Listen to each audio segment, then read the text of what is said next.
भिवंडी शहर में गाड़ियां चोरी की घटनाओं पर नकेल कसते हुए निजामपुरा पुलिस ने गाड़ियां चोरी करने वाले 2 चोरों को गिरफ्तार किया।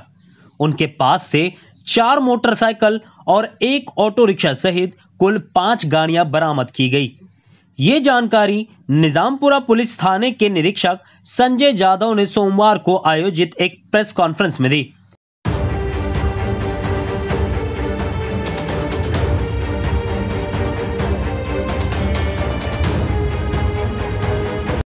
दोनों आरोपी निजामपुरा इलाके के निवासी हैं।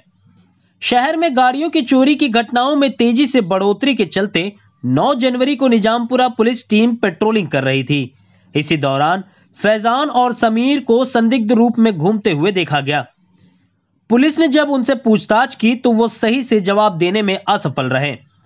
पुलिस ने दोनों को हिरासत में लेकर गहन पूछताछ की, जिसमें उन्होंने 4 मोटरसाइकिल और 1 ऑटो रिक्शा चोरी करने की बात कबूल की।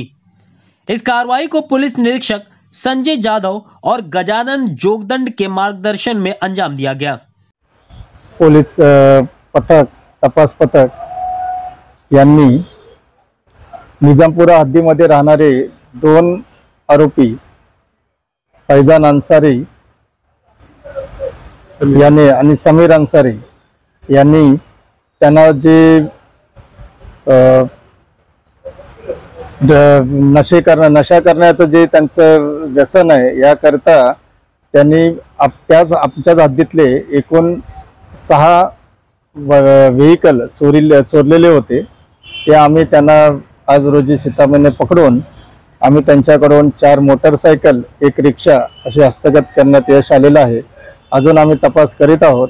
इतर पोलीस स्टेशनचे काही रिक्षा किंवा मोटरसायकल हरवले असल्यास त्याबद्दल सुद्धा आम्ही चौकशी करत आहोत। नागरिकांना आवाहन करतोय की असं जर कुठलं व्हेकल हरवलेलं असेल आणि ज्यांनी तक्रार दिलेली नसेल तरी कृपया त्यांनी निजामपुरा पोलीस ठाणे येथे संपर्क करावा। यांच्यावर काही गुन्हे होते का? सराईत गुन्हे काही पहिले? हे आता 19 वर्षाचे आहेत, बाल गुन्हेगार होते येते, परंतु त्यानंतर त्यांच्यावर अगोदर एक रिक्षा चोरल्याचा गुन्हा आहे आपल्याकडे, तो डिटेक्ट झालेला आहे। त्यामध्ये ते जेलमध्ये पण गेलेला होता। नुकताच सुटून आल्यानंतर सुद्धा पुन्हा हेच गुन्हे करत होता। एक्सप्रेस न्यूज हिंदी पर वीडियो देखने के लिए करें लाइक, शेयर और सब्सक्राइब। बेल आइकन दबाना ना भूलें।